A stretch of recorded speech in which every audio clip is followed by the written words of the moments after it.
Hello everyone, I'm Anthropomantic Fiend. I do horror-related things on the internet, and after last week, I am finally coming back to you with another horror movie review.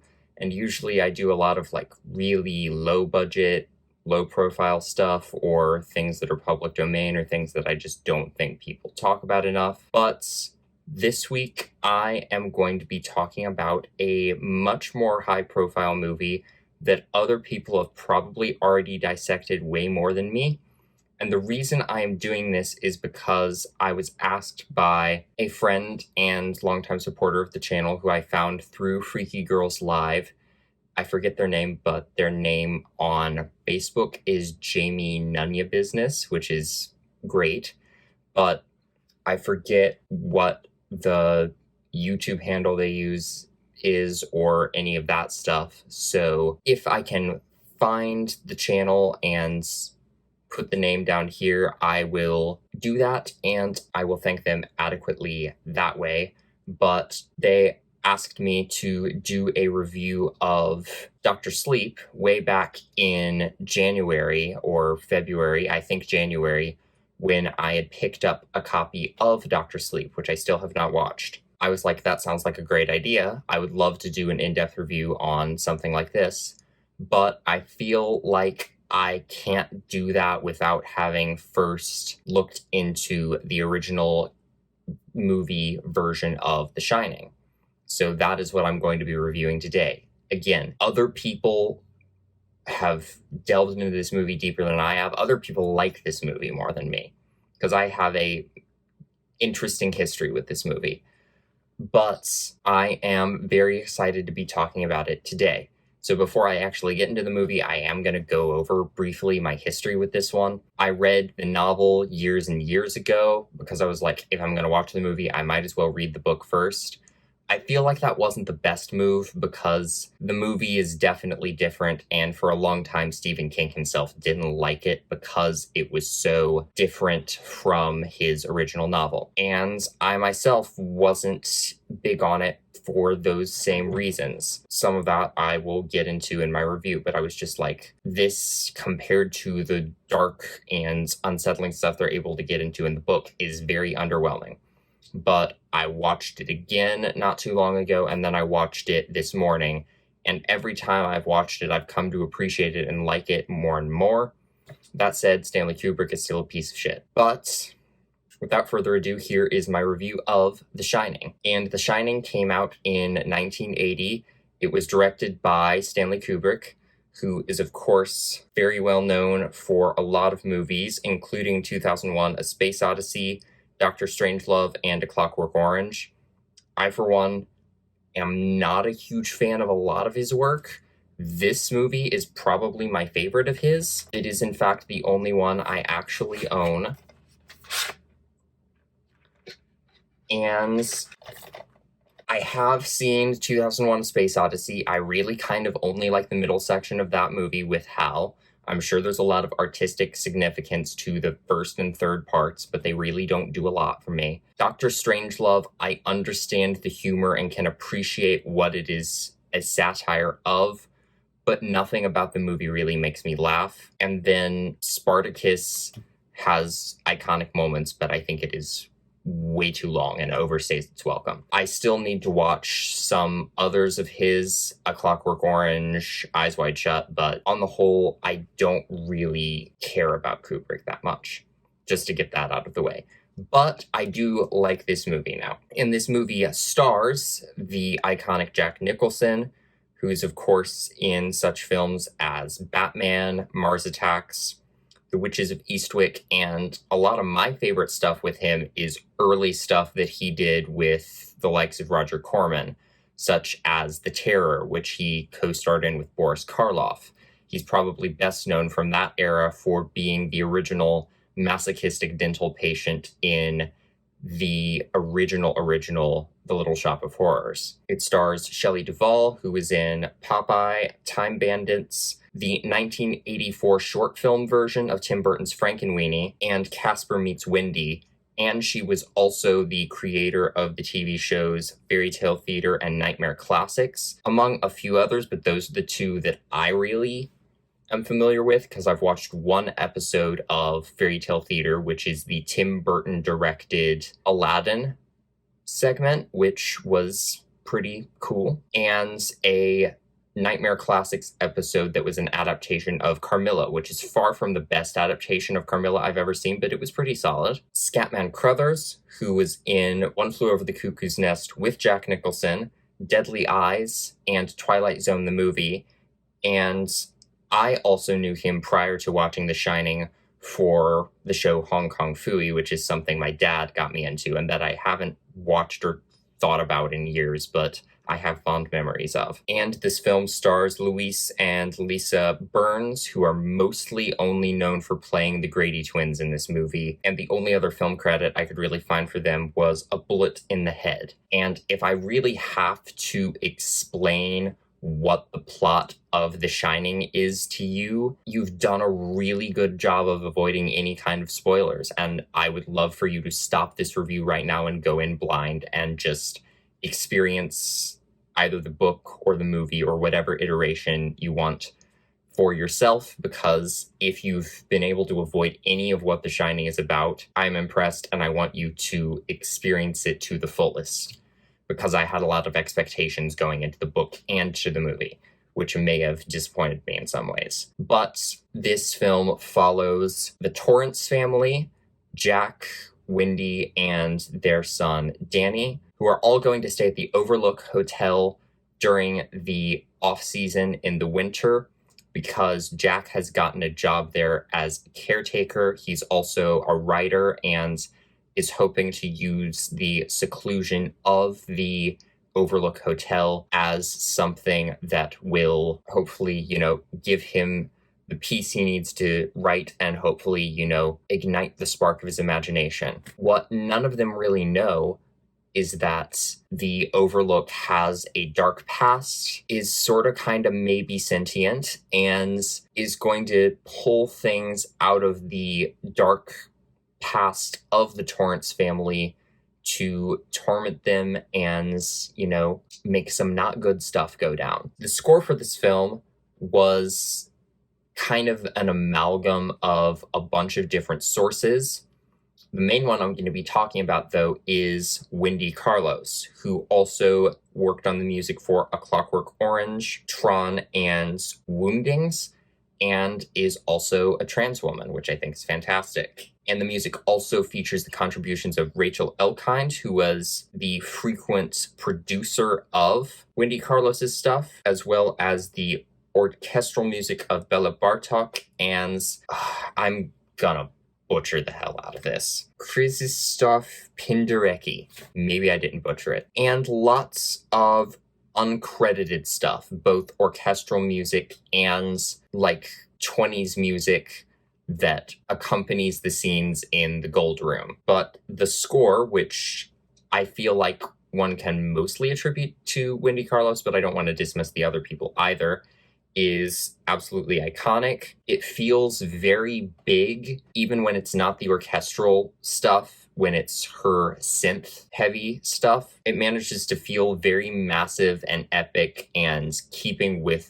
the scope of these huge sweeping tracking shots and the size of the Overlook itself, while actually doing a lot with very little. It just feels very monolithic and huge and imposing, just like the Overlook and the extremely lengthy film itself. I also love all of the eerie, unearthly voices that you hear on the soundtrack. Some of it actually is choral. A lot of it is just either chanting or just eerie voices and kind of, ghostly murmurs that don't sound like something you would just get on a cheap Scary Sounds of Halloween CD. And I did kind of used to make fun of this score because of how dissonant it does get. The first time I watched it with my friend afterwards, we were both kind of underwhelmed with it, and he pulled out his keyboard and just mashed the top end of it on a choral setting, and he was like, "Hey, listen, the soundtrack to The Shining." And that is still kind of funny and not completely inaccurate, but it is a well thought out score and I like it. And the orchestral classical bits, because even the main theme, composed by Wendy Carlos and Rachel Elkind, seems to be inspired by a classical piece of some kind. That kind of grandiose feeling fits with the overall tone and vibe and aesthetic of the movie, and I actually like it quite a bit. And there is one cue that I had to look up after I watched the movie for the first time, because I was like, am I going crazy? Have I not heard this before? But the first time you hear it is when Danny and Wendy are first kind of walking around the hedge maze together. And that cue reminds me so much of the score for the original Dark Shadows TV show, both the main theme and like the little stings they would play during scene transitions. Go back and watch some episodes of the original Dark Shadows show, and then go and watch The Shining and tell me I'm wrong about that, because it is so similar sounding in just overall style. The one major gripe I do have with the soundtrack is something that happens during the very end scene of the movie, or just like the very finale of the movie, when all of the weird stuff is going down as Jack is pursuing Danny and Shelley Duvall is just seeing a bunch of weird shit in the hotel. Because every time she sees something that freaks her out, it plays this little creepy rattly cue, and that's like used to punctuate every scare in that scene, and it's just like, oh, that's a cool sound. But then they play it so many times that it gets really annoying to me. And like the point at which, spoiler alert, I'm going to spoil this entire movie. There will be no spoiler section or anything. So if you've not watched this, go and watch it as soon as you have like 2 hours and 20 minutes to spare. Like the scene where Wendy finds Halloran's body, it's like quiet for a moment. There's a beat of it just being quiet and her being like, oh my God, what am I looking at right now?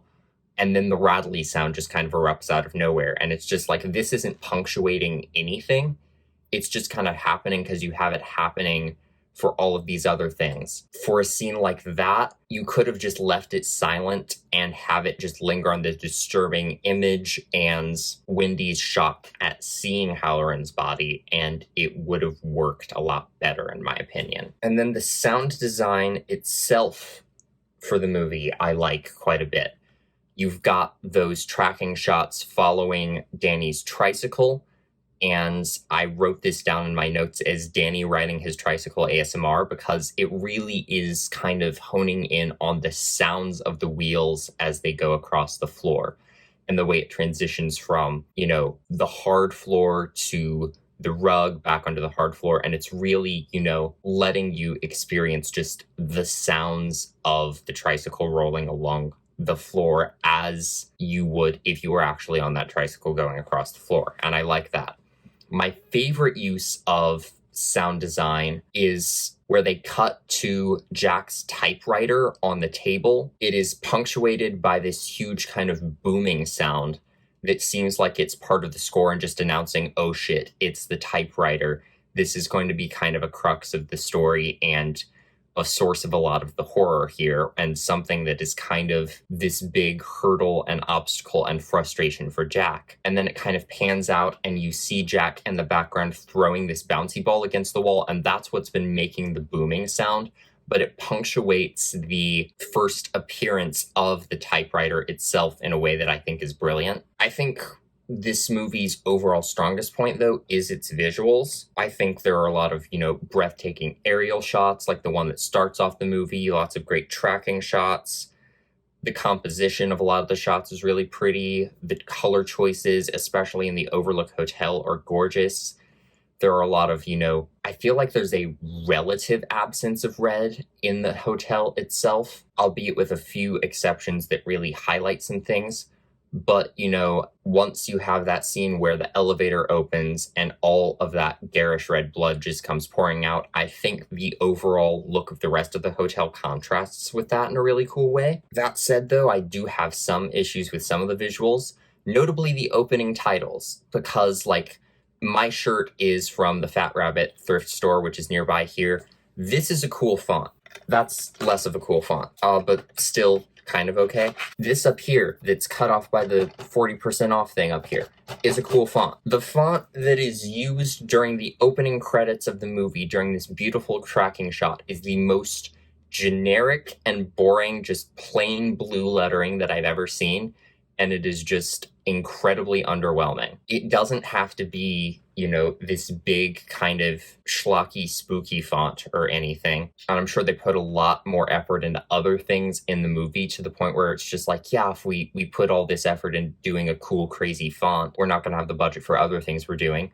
But literally anything that's not this plain blue lettering would be far more effective than what is playing over the opening credits, because it makes this huge cinematic masterpiece in many ways kind of look like a made-for-TV movie in its intro, and I don't like that. Also, this is something that I am way too white to actually have any kind of valid judgment on, but a lot of the decorations in Halloran's room seemed like they could have some kind of negative stereotypical racist-y connotations.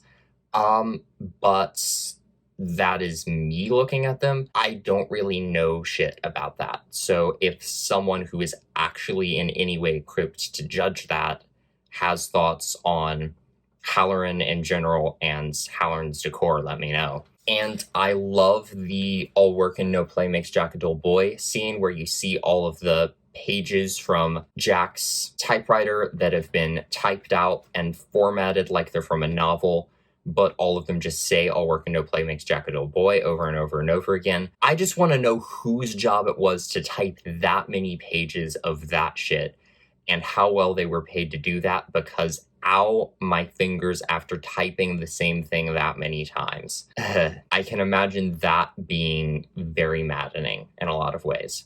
And I just want to know who specifically did that. Cinematography-wise, one thing that I used to not like as much was the lingering shots on, anything.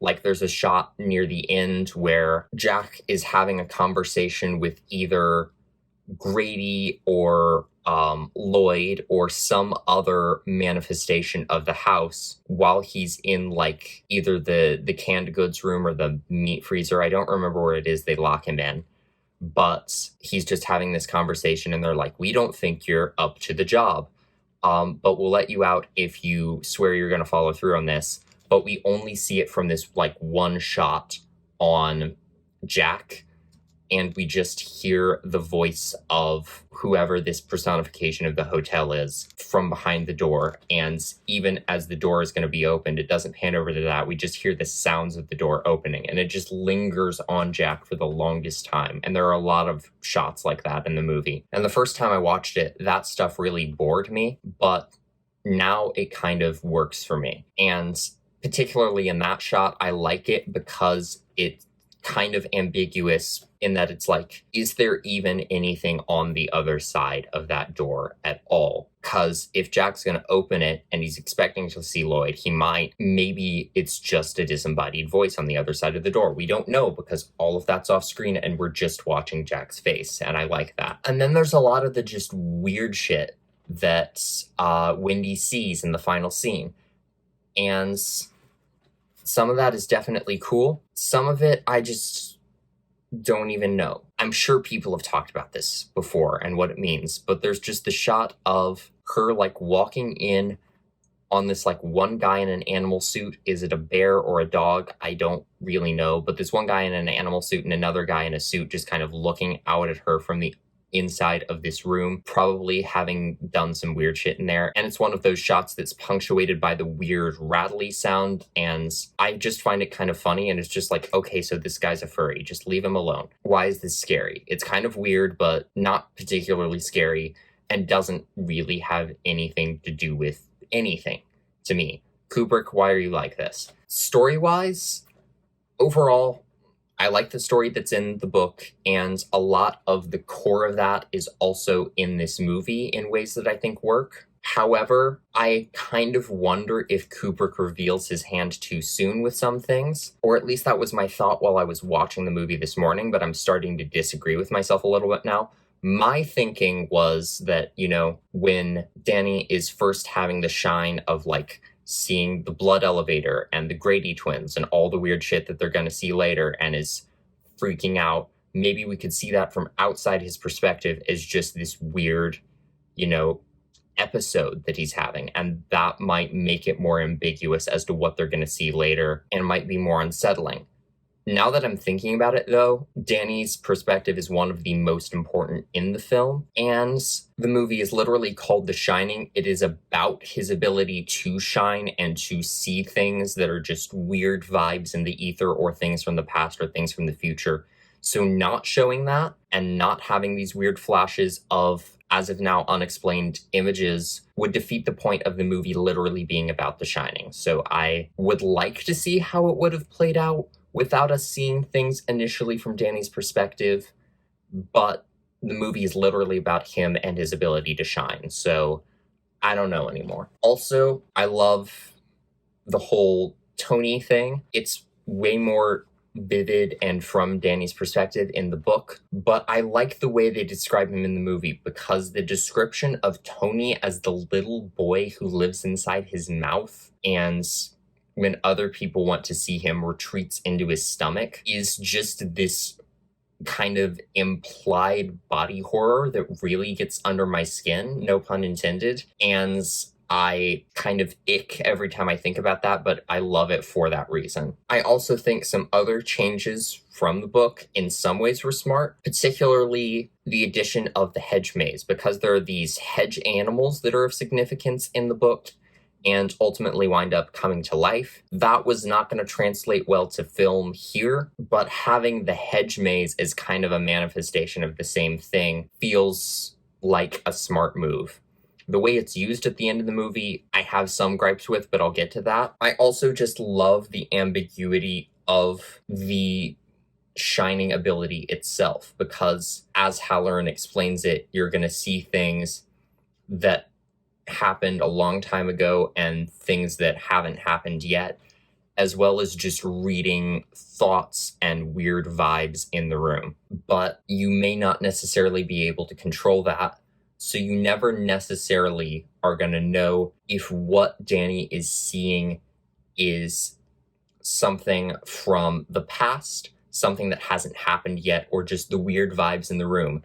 And that really works well because you've got all of these supernatural shenanigans going on inside the Overlook that really blur the lines between those things. I'm also very intrigued by the idea that Jack has always been a part of the hotel. I'm not really sure what it means per se. It didn't really click with me as far as the other themes that I was picking up on, but I find it really, really fascinating. The thing that makes the story scary both in the book and this movie, though, is not necessarily the way the hotel is trying to kind of take people, but the way it gets there, which is, bringing out the absolute worst in Jack and waiting for the other shoe to drop because he has this history of past abuse and has these kind of repressed, hatey feelings towards his wife and his son that could explode literally at any given moment. And they wait for very choice moments to have that happen, but you're always waiting for it to happen. And that, for me, is the scariest thing about The Shining. I also think it's really interesting which kind of shades of the hotel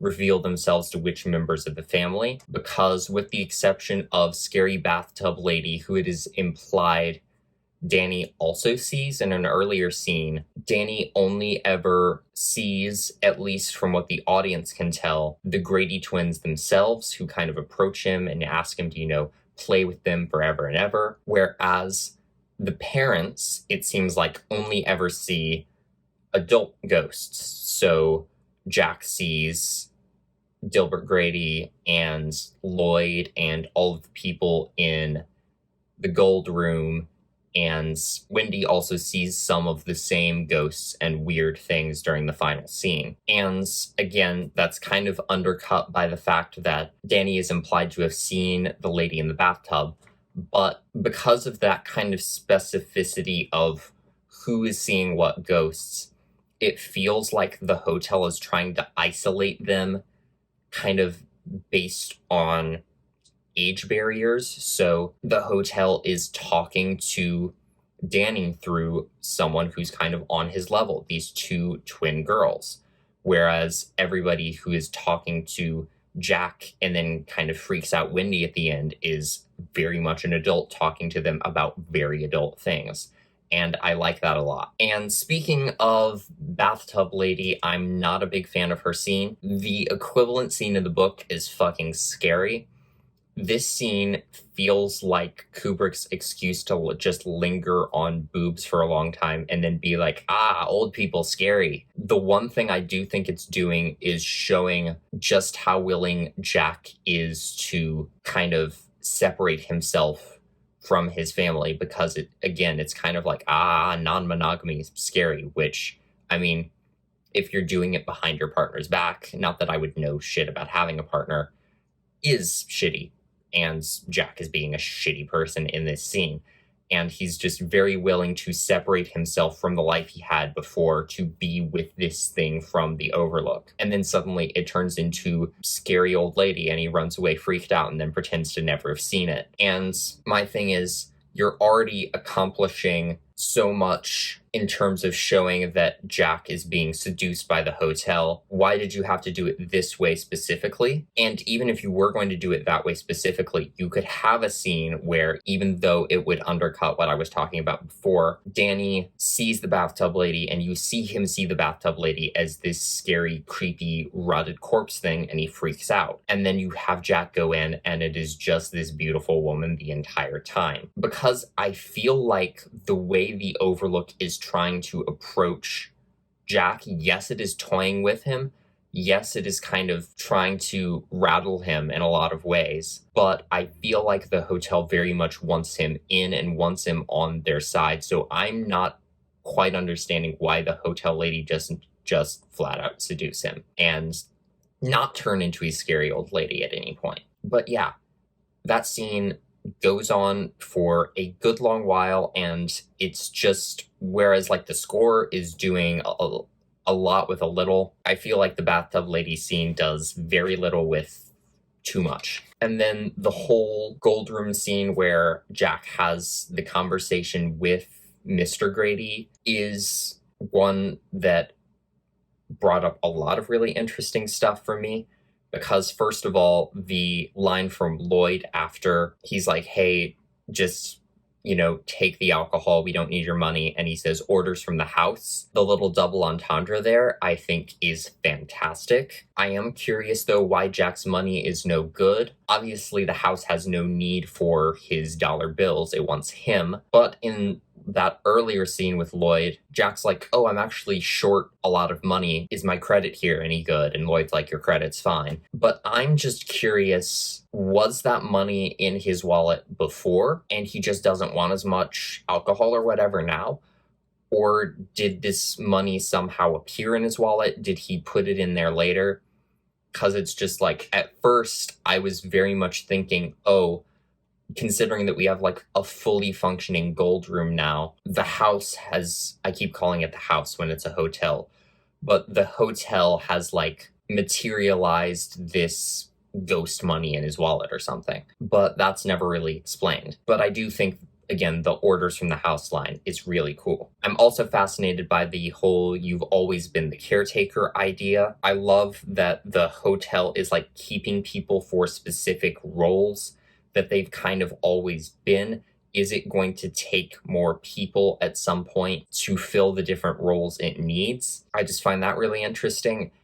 And what is the cause for the overall hauntedness of the hotel? Because there's like this brief mention of some Indian burial ground shit at the beginning of the movie, which I'm guessing is the implied reason, which is a reason I'm fucking tired of being the reason, but it also never comes back up again. So I haven't decided if I like that kind of ambiguity or not, because it's like, oh, is it actually just all in Jack's head?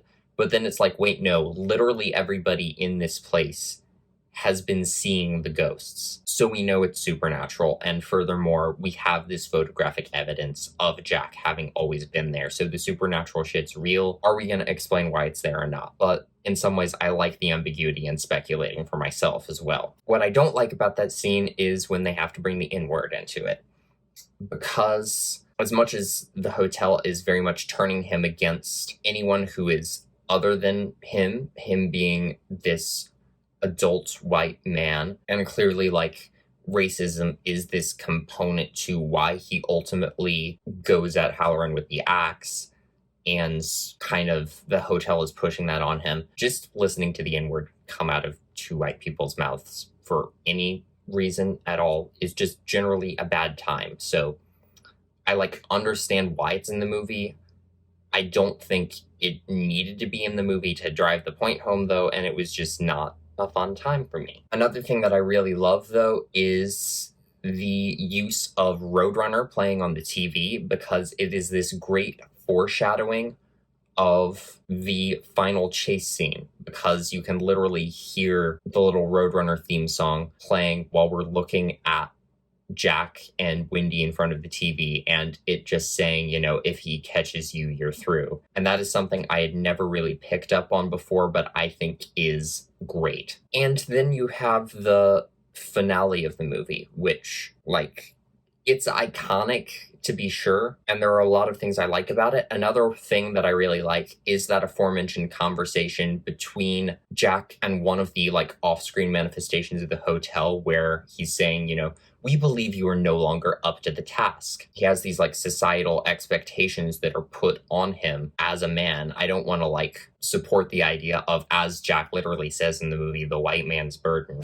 But there are all of these, like, masculine societal expectations that he's kind of being forced to live up to, and he feels like he has to prove those, and they manifest themselves in, like, the worst fucking ways.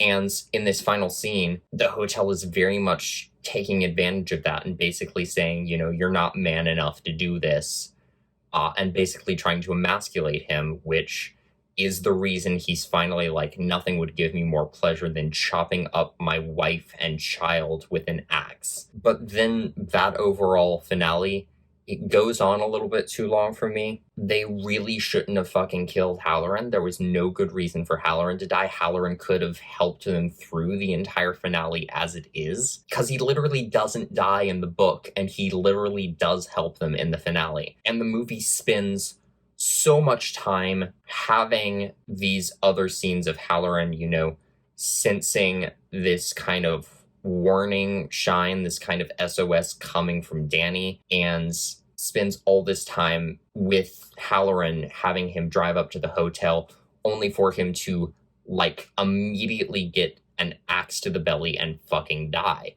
which seems like bullshit to me. There was no good reason to kill him at that point. It was kind of a way to have Danny freak out, because he's very much got this shine with Halloran, and that causes him to scream, and for Jack to figure out where he is. But that could have easily been done even without killing Halloran. Halloran doesn't fucking die in the book. There's no good reason to kill him in this. And, like, just the running around in the hedge maze for that long really overstays its welcome for me, because it's just like, yes, we know he's going to run around in the hedge maze until this kid loses him and he freezes to death. There's no real tension to it. It's just a lot of repetitive shots of them running around the hedge maze for me. For me, they totally could have filmed, like, an equivalent version of the ending of the book, where Jack, or the thing that is possessing Jack, realizes the horror of what he or it is, and it's like a roque mallet, kind of a croquet mallet, but not in the book, rather than an axe, and Jack starts beating himself to a pulp with it, and holy fucking shit. If that was what happened in the movie, and, you know, this little kid confronts him, and he's like, oh shit, you're right, I am a monster, and he whacks himself to pieces, and you could still have everything else that's in the movie and have the hotel claim him that way, it would be way creepier and just not as underwhelming as the overly long chase through the hedge maze is for me. It's not a bad ending, it just overstays its welcome for me. And I am very much delighted by the final moments of just inarticulate Jack Nicholson noises that we get that were once kind of words of him crying out for his wife and son, but he's just kind of, and then he falls down and freezes to death. And it's kind of funny. And then I thought it was wild that this is 4th of July weekend, and the final zoom in on the picture where we see that Jack has been a part of the hotel the whole time is labeled July 4th Ball 1921. So this movie is kind of a 4th of July movie. Not that I'm particularly patriotic or anything, but I guess you could say that now Jack is also, much like a lot of people here right now, trapped in this perpetual, horrifying American nightmare. It's fucking bad here right now. Getting into the characters, I think all of the characters in this are really strong. I just don't like the treatment of all of them, per se. Starting very much with Wendy. Like, you can see this sadness and just, trauma in Wendy's eyes that fits very well with all of the stuff that her character has gone through and is clearly trying to repress and be like, everything's fine, until she flips out at the ending of the movie, because nothing has ever been fine. And it feels authentic to the character of Wendy. But knowing that that sadness and that horror is real because of the shit that Stanley Kubrick put Shelley Duvall through on the set of this movie, I can tell that Shelley Duvall is a good actor, but knowing that some of that sadness and horror is real just makes my fucking blood boil. And furthermore, no, she's not depicted quite in the badass way the Wendy of the book is. And originally I had a lot of problems with her, because it's like, oh, this doesn't feel like a strong female character to me. She feels very kind of wimpy, and I don't like her that much. But I'm actually going to make a case for the character of Wendy in this movie now, because I have grown to like her a lot more. Is she this, like, badass, tough as nails final girl? No. But she's, like, been terrified and dealing with trauma for most of her life. She's been stuck in this kind of submissive, traditional housewife role with this abusive husband for so long that that's kind of just how she is as of then. But when push comes to shove, she may be sobbing the entire time, but she picks up that baseball bat and she fucking clocks Jack in the head with it and knocks him down the stairs. And she ends up being really resourceful in terms of doing whatever she needs to do to get her and her son the fuck out of there. And she may not be, tough as nails the way a lot of slasher movie final girls are, but I'm making the case right now that Shelley Duvall as Wendy is a fucking final girl, and you should treat her with the respect she deserves. In regards to the character of Jack, I remember watching an interview with Ari Aster where he talked about his love of The Shining, and he basically said that he viewed The Shining as a comedy, because unlike in the book,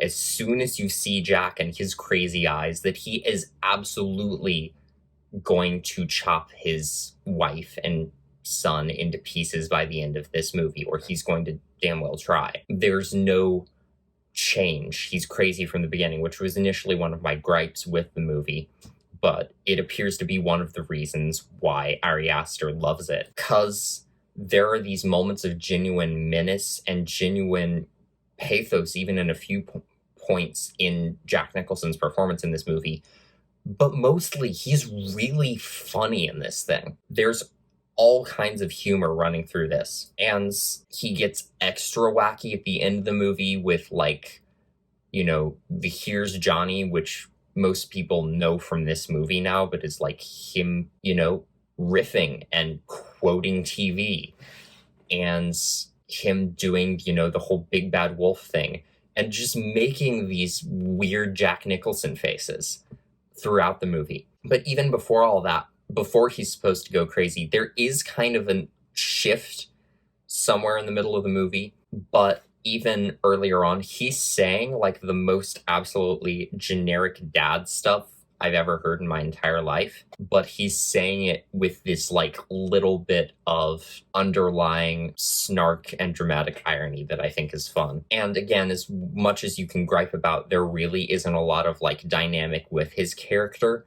There is this one moment of pathos that I think this thing gives him, and I think is really good, which is the scene where he's sitting there and he's making inarticulate Jack Nicholson noises again, and then he wakes up screaming from this nightmare because he's like nearly in tears sitting on the floor being like, oh my god, I dreamed that I cut you and Danny into tiny little pieces. I don't want to kill you. And then of course we know he's eventually going to absolutely want to kill them.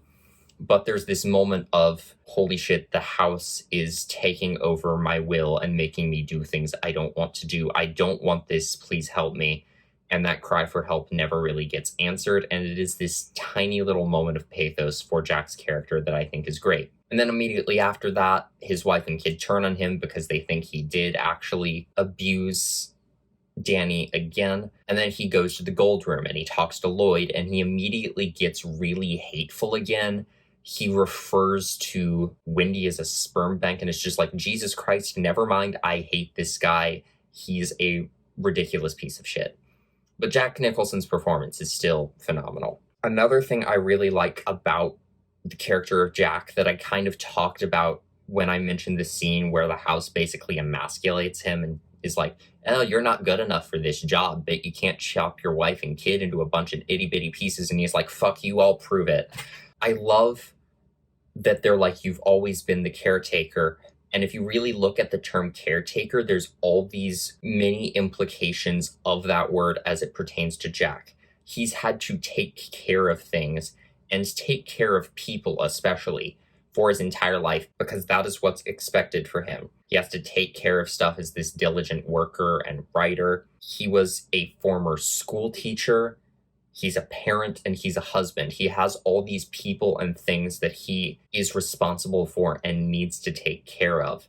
And that pressure, it seems like, is one of the things that is driving him crazy, and that the hotel is really pushing on him. And I feel like that's especially clear in the iconic scene that's, the Wendy, darling, light of my life, give me the baseball bat, I'm not going to hurt you, I'm just going to bash your brains in, I'm going to bash them the fuck in scene. Because prior to that, when Wendy's like, I think we need to get Danny some help, he's like, oh, you think we need to get him some help? What about me? What about my responsibilities? I am being paid to do this job. I have this responsibility to the hotel. Do you ever think about me and all the responsibilities that have ever been put on me? No, you only think about yourself and our son. And he's so furious about this. And it's this very, selfish and self-righteous fury that's not entirely justified. But you really get a sense of all the pressure that society and the hotel and Jack's own brain is putting on him, and the way that's driving him to be the horrible human being that he is. I've already talked about Halloran. I think the ending of this movie absolutely does the character dirty, but I love Scatman Crothers' performance in this film. I honestly think, he's a great ally to Danny, who gives him some great insight into what it is he's experiencing. He's also just really, really charismatic. Jack Nicholson's performance is very, attention-grabbing and amazing in its own way. Halloran is just the most lovable guy. I absolutely love him. I love the way he talks. He's just super charming, and I really, really like that about him. And then the one other character who is a significant player in this is kind of two characters played by the same actor, because you've got Danny, who's great. This kid does a great performance, and one of the things that I think makes it great is that he's playing both Danny and he's playing Tony. And in some ways, it's mostly just him doing this a little imaginary friend voice with his finger and being like, hello, Mrs. Torrance. But you get this sense of a different character in Tony that I think is really, really great. In some ways, I kind of have to wonder what Tony's deal is, though, because he flips out when he hears about the hotel, and he goes to so much length to warn Danny about this. He gives him these, horrifying visions of the hotel that manifest as one of Danny's episodes. The whole red rum thing happens. But then in the scene where Danny is literally looking at the Grady twins, Tony comes out and he's like, "Don't worry, Danny. Remember what Mr. Halloran said. It's only like pictures in a book. It's not real." Whereas very soon he's going to go in 237 and the very real bathtub lady ghost is going to actually fucking leave a bruise on him. So like there are moments where Tony just goes to so much length to warn Danny, but then will refuse to tell Danny things or just straight up gaslight him with being like, "Oh, only pictures in a book. Don't worry. It definitely can't hurt you, even though it is totally going to hurt you in a minute." And like maybe Tony is too scared to tell Danny everything. Maybe he doesn't know everything. So like I guess the little boy who lives in Danny's mouth is allowed to have some nuance to his character too. It just raises some questions. And then one of my favorite moments with Tony is the iconic red rum scene, because we've only ever seen, or we've only ever heard Tony's voice down here. But then during the red rum scene, it escalates until it is literally Danny's full-throated voice. And it's like you can hear Tony like way down here being the little boy who lives in Danny's mouth and, you know, moving up until it is using Tony's full voice. And it's just like, he's actually using Danny's vocal cords more and more. And I think that is brilliantly done. So all in all, The Shining is a movie I have mixed feelings on. There are things about it that I think are boring. There are things about it that I don't think work. I am still livid at the treatment of the character of Halloran, but fucking furious the way Shelley Duvall was actually treated on the set of this movie. She should have been able to deliver just as good of a performance as Wendy without having gone through the shit that Stanley Kubrick put her through. But overall, I have very much come to appreciate the atmosphere of this film, the really strong acting that's in it, the music, and just the overall story and vibe, and a lot of the very interesting implications of the story. And this one's, you know, very readily available on DVD and a lot of streaming services. I don't know of any place necessarily where it's streaming for free right now, but I guarantee you can find it out there. That is my review of The Shining. Thank you for watching my video, and hopefully I will see you in another one. Bye!